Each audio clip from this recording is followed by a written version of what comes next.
très rapidement, oui, parce qu'on a un autre sujet intéressant avant d'aller, et on doit prendre l'invité. Non, je serai très bref. Par rapport à ce qu'il dit, je pense qu'il revient aux autorités de la transition c'est-à-dire d'accepter de se réinventer, c'est-à-dire de revoir le programme et de se dire qu'il y a des choses qu'on ne peut plus faire à cause aujourd'hui du tableau que nous avons, le tableau qui est d'ailleurs très sombre. Nous avions eu au départ l'ambition de faire X, Y, tel ou tel projet ou telle infrastructure qu'on essaie maintenant de prioriser en tenant compte d'un certain nombre de facteurs. Du moment où il y a des projets qui continuent ou qui peuvent attendre, je crois, il faut en ce moment, puisqu'on est en période de transition, c'est des projets qui attendent déjà. Hein? Oui, il y en a qui sont déjà aux arrêts. Voilà. Mais il faut revenir aux fondamentaux, il faut faire un communiqué ou une communication officielle, mais il faut trier, c'est-à-dire il faut le faire dès maintenant, parce que plus on avance, comme le disait un leader la dernière fois, il dit le mois d'avril, vous allez vous bouffer entre vous parce qu'il y aura des difficultés même pour payer les fonctionnaires. Et on a vu ceux qui étaient au biétage, qui sont restés jusqu'au 21 sans rentrer en possession de leur salaire. Je pense qu'il faut s'arrêter. Il faut sortir de ce dessin qui n'est pas réel. Revoir les ambitions à la baisse. Est en train vraiment de faire des prouesses, tout est OK, tout est normal, on fonctionne convenablement. Ce n'est pas le cas.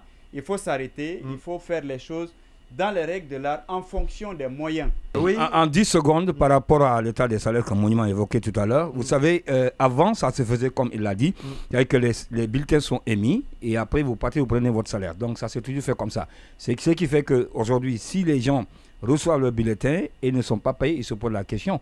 Parce que ça s'est toujours fait comme ça. Ils recevaient des bulletins et après ils partaient prendre l'argent. Maintenant, s'ils ne sont pas payés, naturellement, ils vont aller demander le pourquoi. C'est pourquoi, justement, il y a eu... C'est quoi? C'est pourquoi? C'est parce qu'il y a crise de confiance. Justement. C'est parce que sont conscientes exactement. Avant, certainement, il n'y avait pas cette crise de confiance. Aujourd'hui, il y a cette crise de confiance. C'est pourquoi j'ai dit, est-ce que la communication des autorités n'est pas passée par là? Exactement. Donc, plus au sommet de l'État, on vous dit qu'il n'y a pas d'État. Exactement, c'est ça. Regardez, par exemple. L'État n'a pas d'argent. Parce que votre bulletin, vous recevez, vous partez, vous êtes payé. Aujourd'hui, vous recevez vos bulletins, vous n'êtes pas payé. Pourquoi? Qui peut oser créditer les choses. Endetter quelqu'un qui dit que pourtant je ne suis pas en mesure de mes engagements. L'État n'est pas rassurant malheureusement dans notre pays. La cogestion de certaines entités, les BOT hautes là, où l'État a un pourcentage sur...